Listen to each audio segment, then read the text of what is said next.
거기 보면 273페이지에 화폐 시간 가치라고 되어 있죠. 원래 그 제목은 부동산 투자 분석을 위한 수학적 기초예요. 근데 저기 보면은 수학적이라는 표현이 빠져 있죠. 수학이라는 단어가 들어가면 여러분들이 부담스러워 하셔서 일단 그거는 뺐어요. 그래서 그럼 이거는 왜 우리가 해야 되냐면 아까 우리가 투자라는 것은요. 미래 수익하고요. 현재 지출을 이렇게 교환하는 게 투자라고 그랬어요. 그죠? 근데 투자하는 시점은 언제냐면 현재예요. 그죠? 근데 수익이 발생하는 시점은 언제예요? 미래가 되죠. 그러면 현금 흐름이 발생하는 시점이 서로 다르다는 얘기죠. 그죠? 근데 투자의 결정은 언제 해요? 현재 하죠. 그러면 서로 다른 시점에서 발생하는 현금 흐름을 동일한 시점을 기준으로 판단할 수 있어야 돼요. 그죠? 그럼 예를 들어서 여러분들이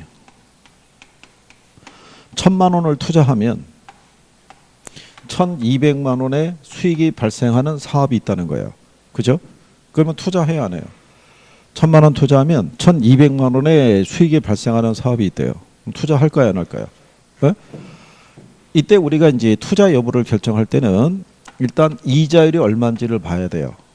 만약에 시장 이자율이 10%잖아요. 그러면은 투자를 생각해 볼 수 있어요. 1000에 10%면 1100인데 1200의 수익의 흐름이 나오니까. 그런데 두 번째로 고려해야 될 것은 기간을 생각을 해야 돼요.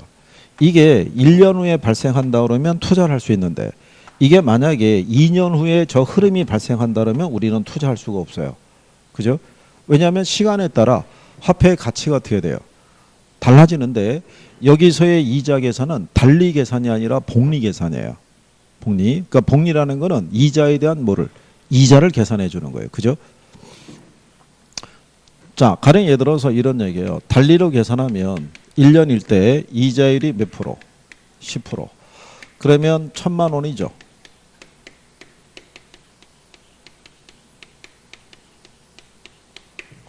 1,000만 원에 대한 이자율 10%니까 1,000에 10%면 얼마겠어요? 100만 원이잖아요. 그러면 1,000만 원에다 이자 합하게 되면 얼마가 돼요? 그러면 단리로 계산하게 되면 2년 차에 계산해도 똑같은 조건이에요. 무슨 말인지 아시겠나요? 원금에 대해서 이자가 한 번씩만 지급이 되기 때문에 이자에 대한 이자를 고려하지 않는 거예요. 근데 복리 계산을 하면 어떻게 되겠어요? 이자에 대한 이자를 같이 계산해 주는 거예요. 그러면 1,100만 원에 대한 이자율 10%니까 얼마 나오겠어요? 110만 원 나오죠. 그럼 두 개 합하게 되면 1,210만 원이잖아요. 그렇죠? 근데 얘가 1,200만 원이 2년 후에 1,200이라는 우린 투자할 수가 없죠. 이건 단리 계산이니까. 그러니까 무슨 계산을 한다는 얘기예요? 복리 계산을 한다는 얘기예요. 그죠? 그랬을 때 여기 보는 이 1,000만 원이라는 게 1,100만 원이라는 게 결국은 원금을 나타내는 거죠. 그렇잖아요. 근데 계속 여기다가 1,000만 원, 1,100만 원 쓰는 게 번거롭잖아요. 그렇죠? 그래서 우리가 원금을 다 1로 표시하는 거예요. 뭐로 표시한다고요? 1로. 이 앞에 100만 원이 붙어도 100이 되겠죠. 1,000만 원이 붙어도 1,000만 원 나오겠죠. 그래서 전 세계 공통적으로 계산상의 편의를 위해서 원금을 표시하는 것은 1로 나타나는 거예요. 1로. 그리고 이자율을 표시하는 게 뭐겠어요? R이에요. 그리고 기간을 나타내는 게 뭐다? N이라고 얘기를 해요. 그래서 이게 바로 뭐 나타내냐면 이게 내가계수라고 그래요. 일시불의 내가계수라고 그래서요. 여기에다가 현재 가치에다가 여기 있는 내가계수를 곱하게 되면요. 그러면 무슨 가치를 구할 수 있다? 미래 가치를 구하는 거예요. 요 미래 가치를 다시 여기 있는 요 개수로 할인을 하면은 다시 무슨 가치를 구할 수 있다? 현재 가치를 구할 수 있어요. 그래서 무슨 말인지 이해하시겠나요? 여기다가 그래서 R은 뭐를 가리킨다? 이자율, 이자율. N은 뭐를 가리킨다? 기간을 가리키는 거예요. 기간을. 그래서 이제 용어에 대해서 이제 그렇게 알아두시면 되고요. 그 다음에 여기서 보면은 우리 교재 화폐 시간 가치 개수라고 돼 있죠. 그 우리가 자본환원 개수라고 얘기를 해요. 이 자본환원 개수를 보게 되면 미래 가치를 구하는 개수가 세 가지가 있고요. 현재 가치를 구하는 개수가 세 가지가 있어요. 그래서 이게 일시불에 다 풀어서 쓰면은 이렇게 나오는 거예요. 일시불의 미래가치계수인데 줄여서 그냥 내가계수라고도 얘기를 해요. 무슨 계수다? 내가계수 또는 일시불의 내가계수 이렇게도 얘기를 해요. 그 다음에 연금의 내가계수 그러면 연금의 미래가치계수를 줄여서 무슨 계수로?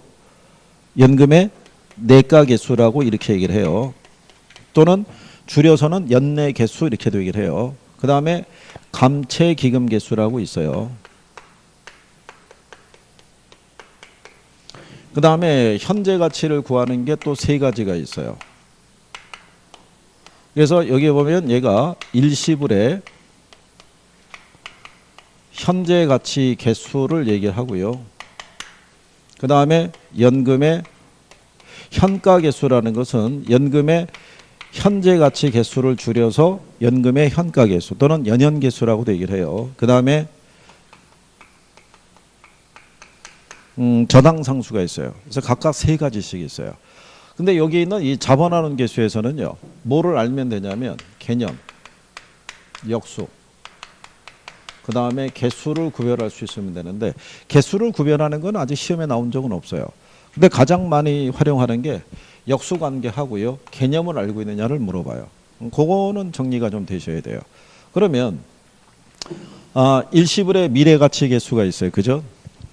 얘는 1 플러스 R의 N승으로 표시하고요. 일시불의 현가 계수는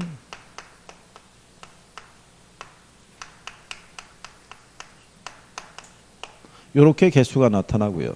얘는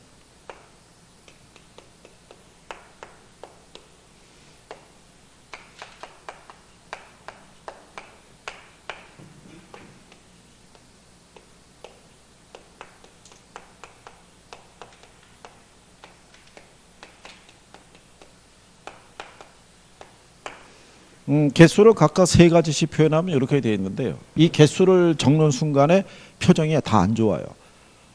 이게 원래 계산하려고 그러면 옛날에 학창시절에 배웠던 등비수열을 알아야 돼요. 근데 등비수열이란 지금은 간단한 우리가 사칙연산도 버거운데 등비수열을 어떻게 알겠어요. 그죠? 그러니까 거기까지는 신경 안 써도 되는데 다만 여기서 이제 보시게 되면 역수는 일단 알아야 돼요. 역수는. 그러면 일시불의 미래가치 계수하고 역수는 얘가 돼요. 일시불의 뭐? 현재가치 계수. 역수라는 건 그 수를 1로 나눈 걸 얘기를 해요. 그죠? 여기 보시게 되면 여기 분의 1이고 여기는 마이너스 n승이죠. 예, 여기서 요 마이너스의 보를 없애려고 그러면 얘를 분수로 바꿔야 돼요. 식을. 그러면 마이너스의 보가 사라지는 거예요. 이게. 그래서 마이너스의 보가 들어가 있다고 보시면 되겠고 연금의 내가계수하고 의 역수는 얘가 되는 거예요. 감채계수가. 그 다음에 연금의 현가계수의 역수는 뭐가 된다? 저당상수가 된다는 것을 일단 기억을 해야 돼요. 기억을. 그리고 이제 여기서 용어를 보시게 되면 일시불이라는 것도 있죠. 일시불. 일시불이라는 것은요, 금액이 한 번만 표시가 되는 거예요. 여러분들이 만약에 1억 원을 갖다가 은행에다가 예금하죠. 그죠? 그러면 얘가 3년 후에, 그죠? 얼마가 될까? 이자 포함해서. 그럴 때 여기 우리가 예치한 금액은 얼마밖에 없어요. 1억 원 하나밖에 없죠. 그러니까 현재 1억 원에 1원에 이런 논리가 들어갈 때 하나만 금액이 표시가 될 때는 일시불로 얘기해요. 근데 여기 보면 뭐라고 되어 있어요? 연금이라고 되어 있죠. 연금이라는 거는 일정한 기간 동안에 동일한 금액이 반복적으로 표시되는 거예요. 그러니까 연금을 표시할 때는 이게 들어가요. 매기라는 거. 그래서 매년 또는 매월 이런 표현이 들어가면 연금이에요. 무슨 말인지 이해하시겠어요? 그러니까 연금을 표시할 때는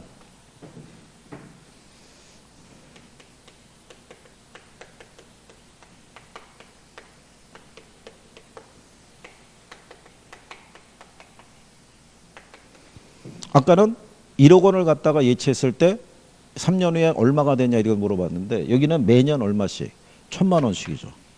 그러니까 일정한 기간 동안에 같은 금액이 반복적으로 표시가 되는 것들을 뭐라고 얘기를 해요?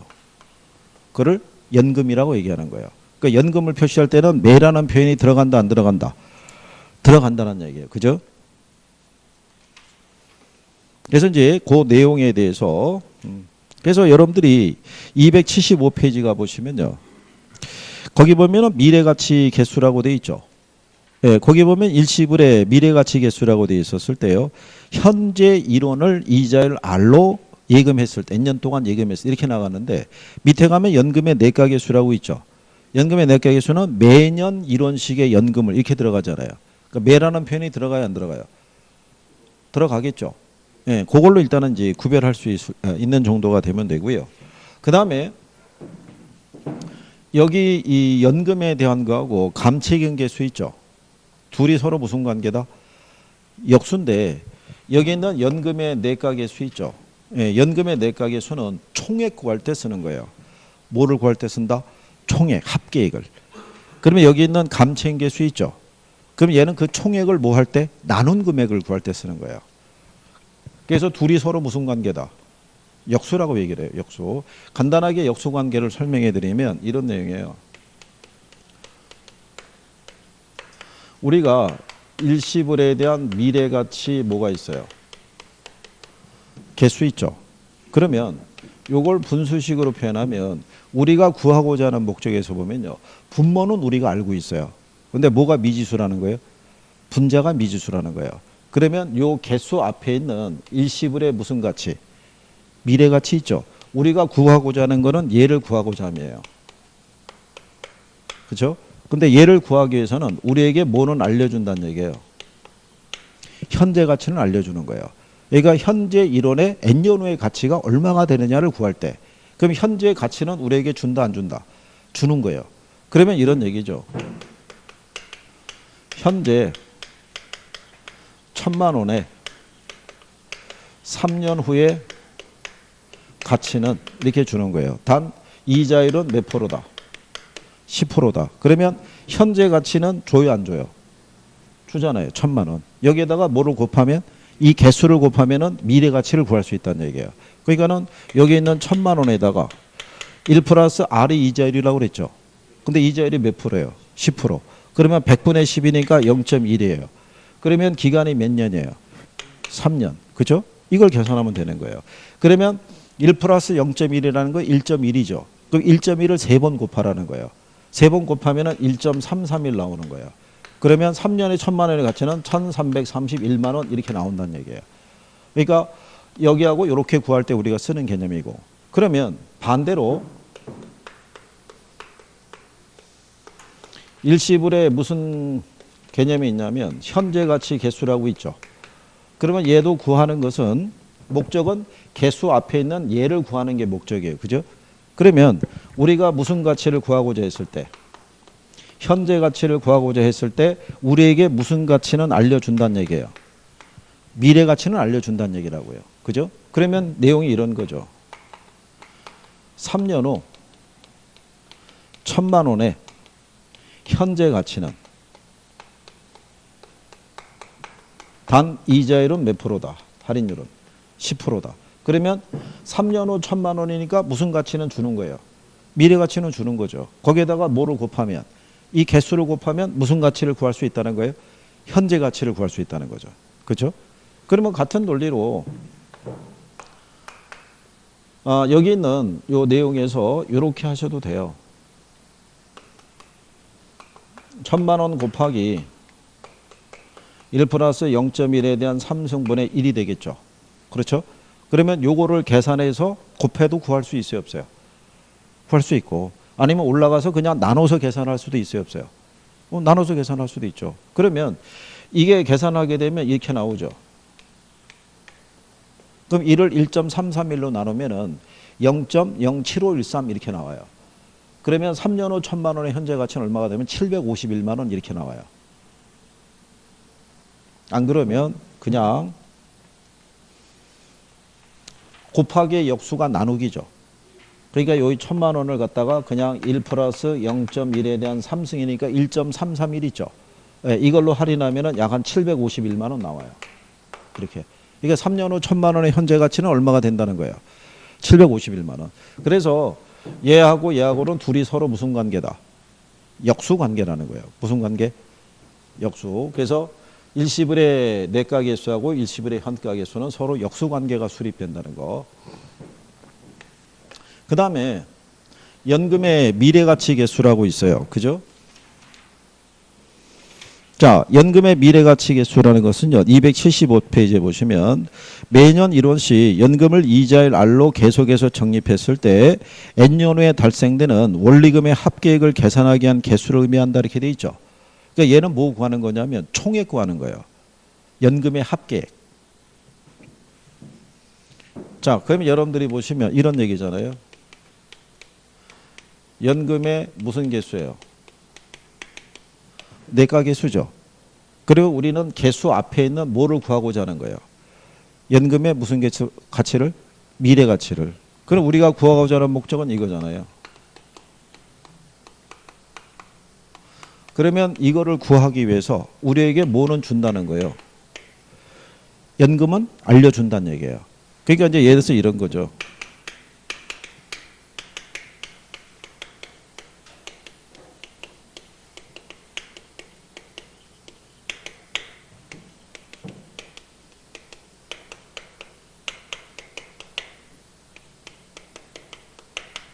이렇게 해주는 거죠. 매년 얼마씩. 그러면 이런 내용이죠. 시간선을 이렇게 주었을 때 매년 얼마씩. 그러면 우리는 매기간에 뭐는 알아요? 연금은 알잖아요. 아는데 뭐를 모른다는 거예요? 이거를 합한 금액을 모르잖아요. 그렇죠? 그러니까 이 연금의 총액을 구하는 거예요. 총액을. 이해하시겠나요? 이거? 김천혁 표정이 뭐 영만치가 않네. 그래서 여기까지 설명하고 설명을 고민을 했는데 나온 김에 여기까지만 한번 해보자고 해본 거예요. 이거를. 그러면 자 이렇게 보시면 되죠. 자 매기간 내가 적립해야 될 금액이 얼마야? 1,000만 원이죠. 그럼 여기에다가 뭐를 곱하는 거예요? 내과계수를. 그럼 내과계수를 곱할 때 연금의 내과계수가 이렇게 돼 있잖아요. R분의 1 플러스 R에 N승 마이너스 1이잖아요. 그죠? 네, 그렇게 계산할 때 얘를 다시 풀어주게 되면 이자율이 몇 프로냐면 10%잖아요. 그러면 얘가 0.1이겠죠. 그러면 1 플러스 0.1에 대한 3승이죠. 3년이니까. 그러면 1 플러스 0.1의 3승이 아까 얼마라고 그랬어요? 1.331이잖아요. 1.331에서 1을 빼면 0.331이잖아요. 이거를 0.1로 할인하면 3.31 나온다고요. 그러면 1,000만 원의 3년 후의 가치는 3,310만 원 나온다고요. 그죠? 그러니까 매기간의 이 연금에다가 개수를 곱하면 이 총액을 구할 수 있다는 거예요. 이게. 그러면 반대로 얘하고 역수가 뭐라고 그랬어요?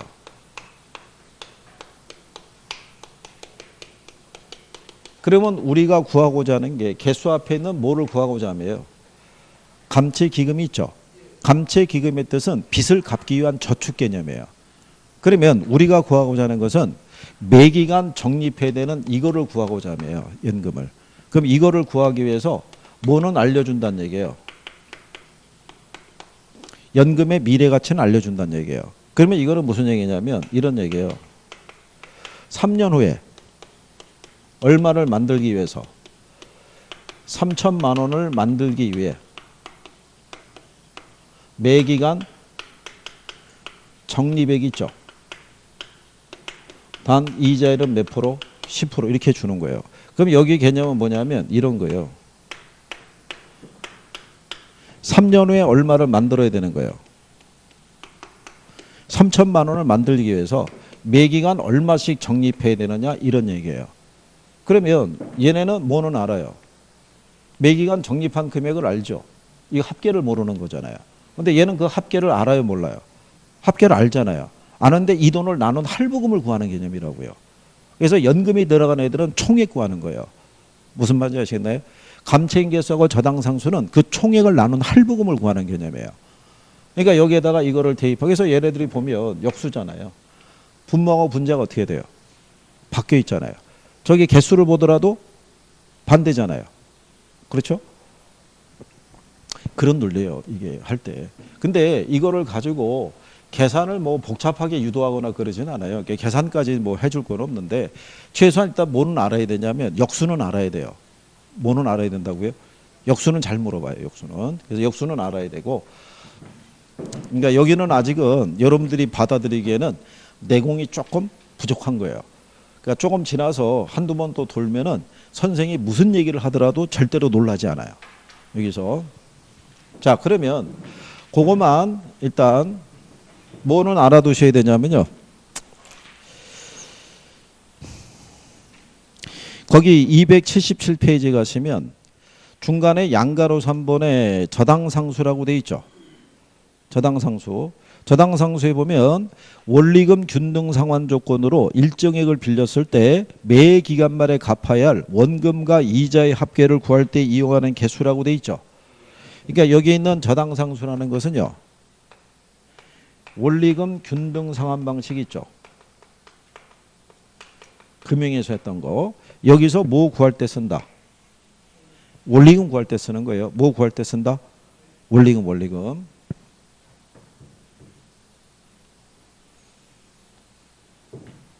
그거 알아두시고요. 그 다음에 연금의 현가계수 있죠.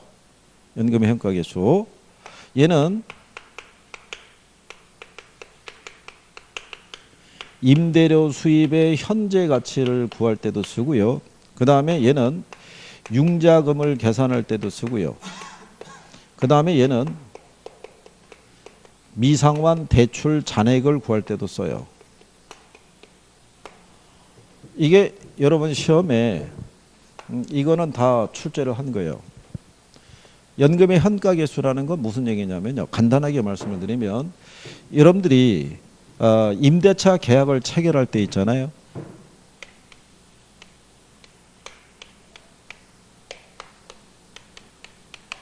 외국인하고 임대차 계약을 체결을 해요. 그 우리나라에도 보면은 상사 주재원이라든가 아니면 우리나라에 굵직한 어떤 이제 스포츠 대회가 열릴 예정이면은 외국의 특파원들이 우리나라에 들어와서 몇 년 동안 그 준비 상황을 지켜봐요.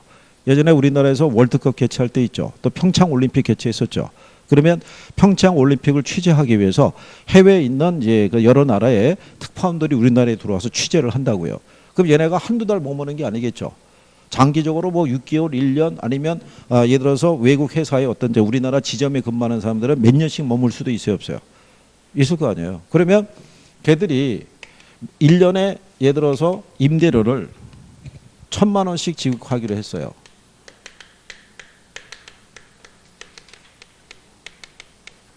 그럼 총액이 얼마예요? 이게 5천이겠죠. 근데 이거는 미래의 그 흐름이잖아요. 이거를 임대차 계약을 체결할 때 이거를 일시불로 받는 거예요. 무슨 말인지 아시겠어요? 외국인들은 패스포트가 있잖아요. 여권이. 그러니까 얘네가 임대차 하다가 임대료 체납한 상태에서 공항에 나가서 비행기표 티켓팅 해갖고 그냥 출국하면 그만인 거예요. 막을 방법이 없잖아요. 그러니까 이렇게 장기간 머무는 사람들에게는 이런 식으로 임대차 계약을 체결할 때 일시불로 계약을 할 수가 있다고요. 그럴 때 뭐를 써서 구한다는 얘기예요? 연금의 현가계수를 구해서 쓰는 방법이에요. 그래서 임대료 수입의 현재 가치를 구할 때 뭐를 쓴다? 연금의 현가계수를 쓴다라고 생각하시면 돼요. 여기서 이거는 왜 얘기해 주냐면 이거 금융위 가면 또 해야 되니까. 금융위 가면. 그래서 뭐 그런 정도라고 보시면 돼요. 그래서 그리고 277페이지 가시면요. 거기 하단에 잔금 비율하고 상환 비율이라고 돼 있죠. 네? 잔금 비율하고 상환 비율. 그것도 간단하게 설명해 드리면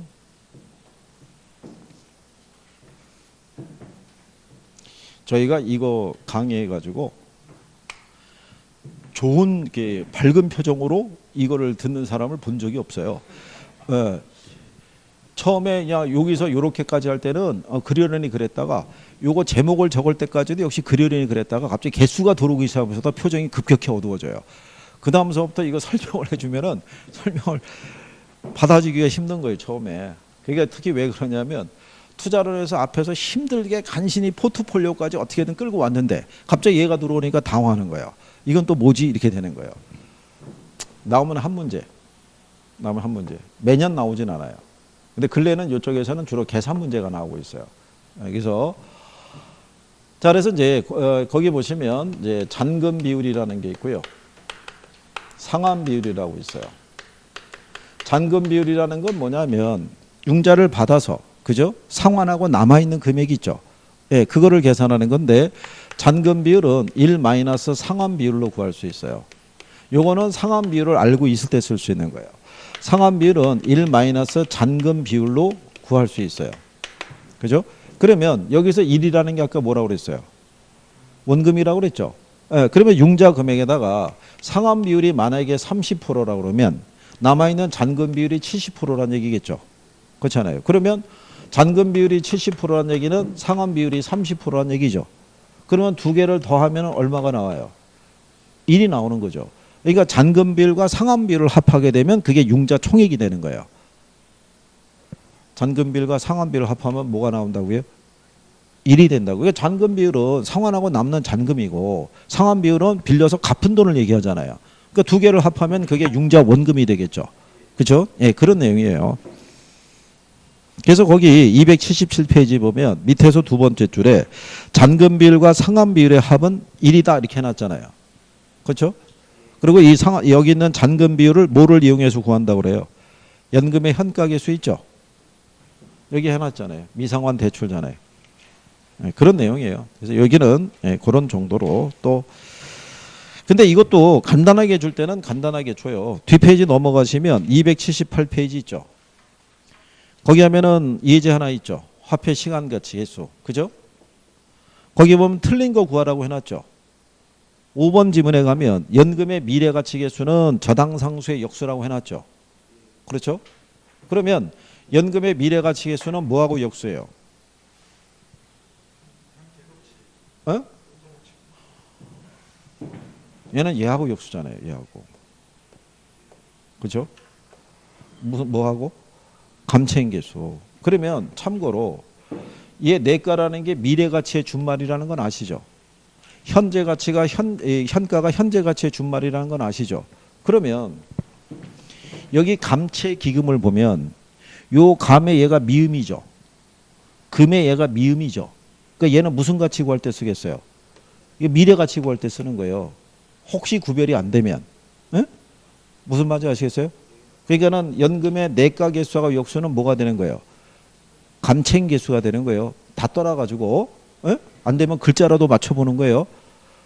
거기 5번 지문에 가면 연금의 미래가치 개수라고 돼 있죠. 그러면 저당상수가 아니잖아요. 감채인 개수가 역수가 돼야 되잖아요.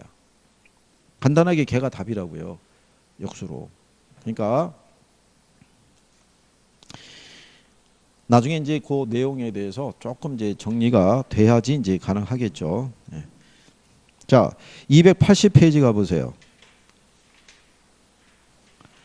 280페이지 가면 자 이렇게 돼 있죠. 1번에 부동산학에서 이용하는 개수에 관한 설명 중에서 틀린 거 물어봤죠. 1번 지문에 보면 일시불의 미래가치 개수는 일시불의 현재가치 개수의 역수라고 그랬으니까 맞는 편이죠. 근데 2번에 연금의 미래가치 개수는 연금의 현재가치 개수의 역수라고 그랬으니까 틀렸을 거 아니에요. 연금의 미래가치 개수는 뭐하고 역수예요? 감채인 개수하고 역수잖아요. 이거하고. 그리고 거기 보시면 4번 지문에 저당상수는 원리금 균등 분할 상환 시 융자 금액에 대한 월 불이백을 계산하는 데 사용한다라고 돼 있죠. 이거 원리금 구할 때 쓰는 거예요. 그리고 연금의 현가 개수는 미상환 대출 잔액을 계산하는 데 사용한다고 해놨죠. 이런 식으로 또 주는 거예요. 그리고 그 밑에 가면 2번 문제 있죠. 화폐 시간가치에 관한 설명으로 틀린 거 물어봤죠. 그렇죠? 거기 보시면 2번 지문에 원리금 균등 상환 방식으로 주택 저당 대출을 받은 경우에 저당 대출의 매기 원리금 상환액을 계산하려면 뭐를 활용할 수 있다는 거예요? 저당상수. 이거. 원리금 구할 때 뭐를 쓴다는 거예요? 저당상수를 써서 원리금을 계산할 때 쓰는 거예요. 그러니까 이론으로 나오면 이렇게 나온다는 거예요. 그 5번 지문에 가면 상환 비율과 잔금 비율을 합하면은 뭐가 된다는 거예요? 1이 된다 이렇게 나오는 거예요. 그러니까 그런 정도 알아두시면 되고요. 최근에는 나온 게 주로 이 계산에 대한 이 사고로 언급을 했고 작년에는 이론으로 또 한번 언급을 했어요. 그래서 기본적인 것만 나중에 너무 부담스러워하지 말고요. 할 수 있는 것만 해주셔도 돼요. 그죠? 일단 오늘 여기서 배운 것 중에서 뭐는 알아야 돼요?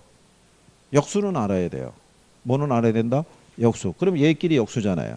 그죠? 그러면 자 얘네 이렇게 쓸 수는 있어요? 이렇게 세 개, 세 개씩 쓸 수는 있어요? 미래 가치에서 이렇게 세 개 쓰고 현재 가치에 이렇게 세 개 쓸 수 있어요? 네? 적을 수는 있냐고요.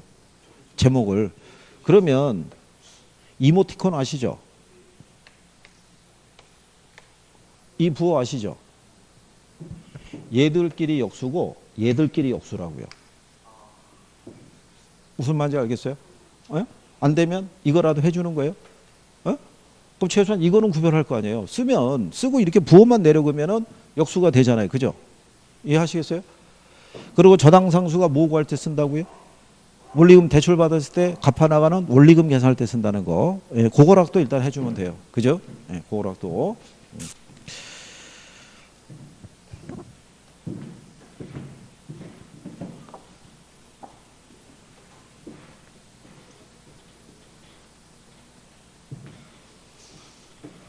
이게 이제 그 처음에 하실 때는 다 생소한 거예요. 이게 지나면 조금씩 낮아지는 거예요. 이게 3월에 들으면 또 낮고요. 5월에 들으면 또 낮고 7월에 들으면 더 낮아지고 이러는 거예요. 그래서 용어에 익숙해지는 거예요. 익숙해지는 거예요.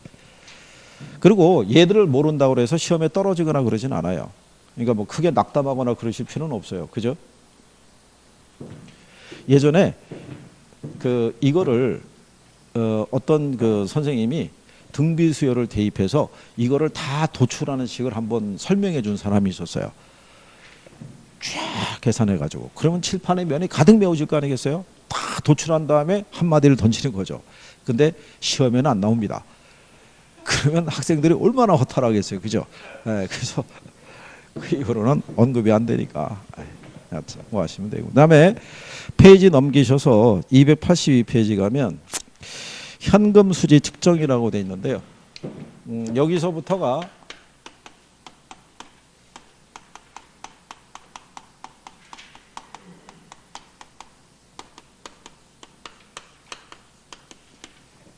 이제 두 번째 단원인 부동산 투자 분석 및 기법에 대해서 배우시는 거예요. 자, 그럴 때 일단 개념을 잠깐 보시게 되면 투자자가 이제 투자를 하기 위해서는요, 투자 분석이라는 걸 해야 돼요. 그죠? 부동산을 둘러싸고 있는 환경은 계속 변하고요. 또 부동산에 관련된 법령이나 뭐 이런 것도 계속 달라지게 돼 있어요. 그렇기 때문에 부동산에 대한 뭐를 하냐면 투자 분석을 하는데 이 투자 분석은 현금 흐름을 기초로 이루어져요. 이게 현금 흐름 또는 현금 수지라고 얘기를 해요. 그래서 여러분들 교재에 보시면은 뭐로 측정한다고 되어 있냐면 현금 수지 측정이라고 되어 있죠. 예, 그 현금 흐름 또는 현금 수지라고도 얘기를 해요. 이게. 근데 요 현금 흐름은 두 가지가 있어요. 이게 영업 현금 흐름이 있고요. 매각 현금 흐름에 두 가지가 있어요. 두 가지가. 그러면 왜 두 가지를 우리가 반영을 하냐면요. 투자자가 이 부동산에 투자를 하면요. 20년, 30년 동안 투자하는 개념이 아니고요.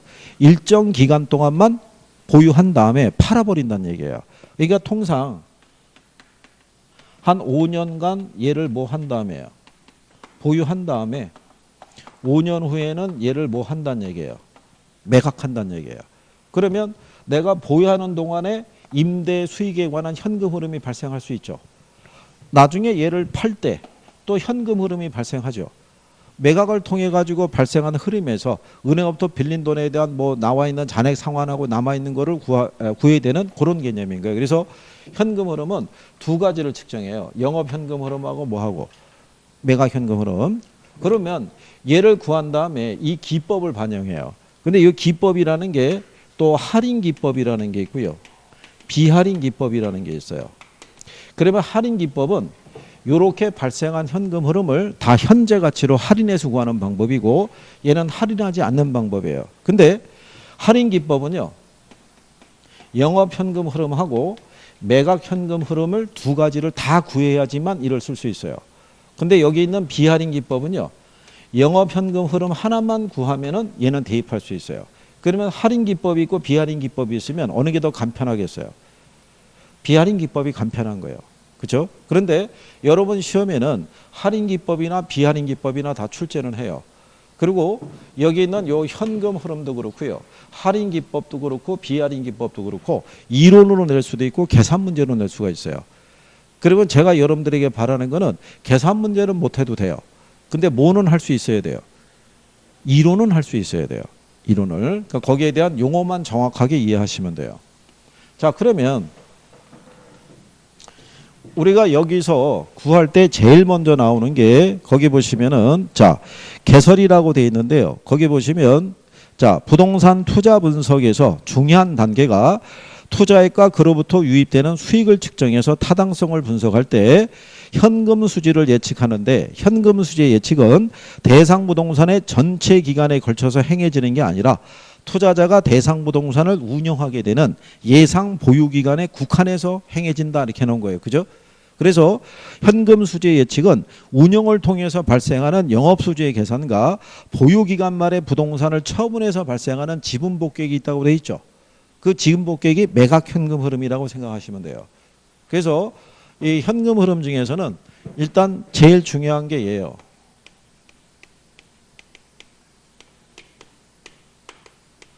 이거를 영업 현금 흐름이라고 출제할 때도 있고요. 영업 현금 수지라고 이렇게 측정할 때도 있어요. 그래서 거기에 여러분들이 박스에 보면 영업 수지 계산이라고 나와 있죠. 그죠? 그 중에서 자, 거기 보면 1, 2, 3, 4, 5라고 표시가 돼 있죠. 로마자 부호로. 예. 그거 5가지가 현금 흐름이에요. 5가지가. 그 5가지가 현금 흐름일 때 통상 저희가 이렇게 해 드려요.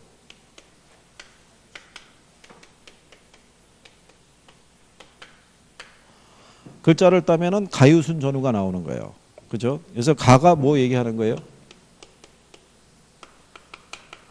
네, 가능 총소득 얘기하고요. 유가 뭐 얘기한다? 유효 총소득 얘기하고요. 이게 순영업소득 얘기해요. 그리고 얘가 세전 현금 수지 얘기하고요. 얘가 세후 현금 수지를 얘기를 해요. 요게 5가지가 현금 흐름이에요. 그죠? 그리고 여기 지난번에 설명했었죠. 거기 보시면 가능 총소득이 있죠. 282페이지 하단에 가면 가능 총소득이라고 있죠. 근데 가로 열고 가능 조소득이라고 얘기를 하죠. 지난번에 설명한 거예요. 총이라고도 할 수도 있고 뭐라고도 얘기할 수 있어요. 조라고도 얘기할 수 있는 거예요. 총이라고 얘기하는 거는 영문상에서 그로스라는 의미는 마이너스의 의미가 내포되어 있다는 얘기예요. 그죠? 그러니까 가능 총소득에서부터 공제할 게 있다는 얘기예요. 그래서 원칙적으로 여기서 이제 빼게 되면요. 이렇게 해줘요.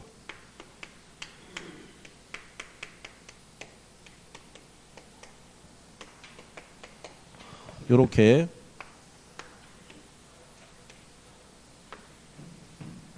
그래서 가유순 전후 공경부소 하면은 식이 완성이 되는 거예요. 무슨 말인지 아시겠나요?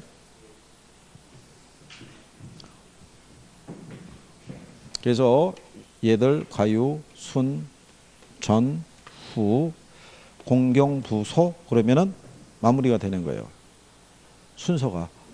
근데 요 순서를 알아둬야 돼요. 물어보니까. 그렇죠? 그러면 저 하나씩 이제 용어를 정확하게 이해하시면 돼요. 그죠? 가능 총소득이라는 거 뭐를 가능 총소득이라고 그랬어요? 가능 총소득.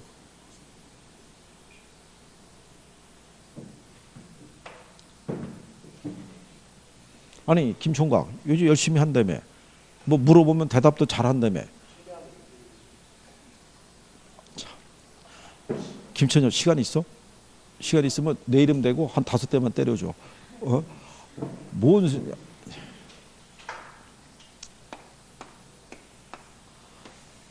여기 예를 들어서 원룸 부동산이 있는데 얘가 룸이 20개예요. 20개인데 연 600만 원의 임대료를 받을 수 있어요. 실당. 그렇죠? 그러면 이 원룸 주택에서 연간 벌어들일 수 있는 최대 수익이 얼마겠어요? 1억 2천일 거 아니에요. 600에다 20 곱하면. 그렇죠? 그러니까 여기는 가능총소득이라는 것은 김총각. 가능총소득이 뭐라고?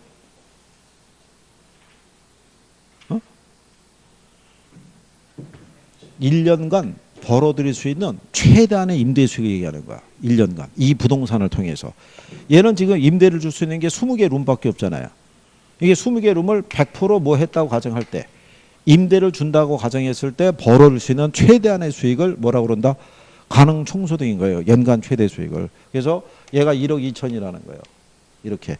그런데 실제로 부동산이 100% 점유가 된다라고 보장할 수는 없어요. 뭐가 발생할 수 있다는 거예요? 공실이 발생할 수 있다는 거예요. 그죠? 그러면 공실로 인한 손실은 임대업자 입장에서는 복구가 안 돼요. 그렇죠? 그리고 공실에다가 뭐를 감안하냐면 대손 충당금이라고 해놨죠. 그리고 우리가 공실 및 대손 충당금이라고도 얘기를 하고요. 공실 및 불량부채라고도 얘기를 해요.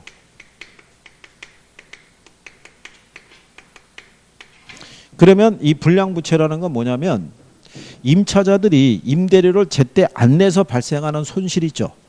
네, 그것도 감안해야 된다는 얘기예요. 자, 임대업자가 여기에 투자했을 때 자기가 계산하는 수익률은요. 보증금을 받아서 운영하는 수익도 있지만 매달 들어오는 임대료 있죠. 이것까지 값이 합해진 거 개념인 거예요. 그러니까 임대료가 제때 안 들어오면 임대업자는 손해가 발생하는 거예요. 그래서 통상 공실 및 불량부채를 계산할 때 한 10% 줘요. 5 아니면 몇 프로? 10%. 그러면 1억 2천에 가령해서 10%를 주면은 얼마 나오겠어요? 1200 나오죠. 그런데 여기서의 기타 소득이 있죠. 예, 기타 소득이라는 거는 영업의 수익인 거예요. 그러니까 주차장을 운영해서 발생하는 수입이나 자판기 설치해서 운영하는 수입이나 아니면은 미국 같은 경우에는 이 주택 지하에 코인식 세탁룸이라고 있어요. 왜 요즘 동네 가게 되면은 뭐 크린토피아에서 동전 500원짜리 집어넣어서 세탁하는 것 있죠. 예, 그런 거를 설치해 가지고 이 수익을 내는 그런 주택도 있다고요. 근데 매번 그런 주택이 다 있는 게 아니기 때문에 여기 있는 이 기타 수익은 들어올 때도 있고 생략될 때도 있는 거예요. 근데 걔가 만약에 들어온다는 얘기는 금액을 조정하기 위해서 들어오는 거예요. 만약에 1억 2천에서 1200을 빼면은 얘가 얼마 나오겠어요? 1억 800이 나오면 여기에다가 경비가 만약에 유효 총소득 대비 25% 그러면 암산으로 계산하기 힘들어요. 그렇잖아요. 그러니까 여기다 기타 소득을 1200을 플러스를 해주면 플러스 마이너스 제로니까 얘가 다시 1억 2천이 되겠죠. 그런 과정에서만 잠깐 들어올 때가 있어요. 생략되는 경우가 많아요. 그러면 유효 총소득에서 여기 보면은 이제 영업경비라고 있어요.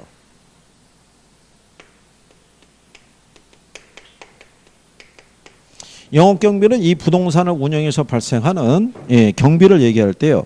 283페이지에 가시면 중간에 박스 하나 있죠. 영업경비에 포함하는 항목이 있고 영업경비에 불포함 항목이라고 돼 있죠. 그렇죠? 그럴 때 그냥 이렇게만 일단 적어 놓으세요.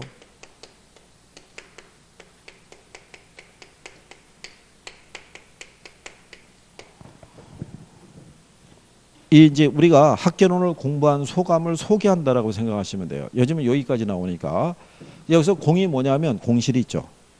네, 여기서 했기 때문에 여기서는 경비로 공제하지 않고요. 부가 뭐 얘기하냐면 여기 있는 이 부채 서비스 얘기예요. 여기는 경비를 제외한 순영업소득으로 지불하는 거예요. 그러니까 경비에는 반영하지 않아요. 그 다음에 여기 있는 소라고 돼 있죠. 예, 소가 뭐 얘기하냐면 영업소득세 얘기예요.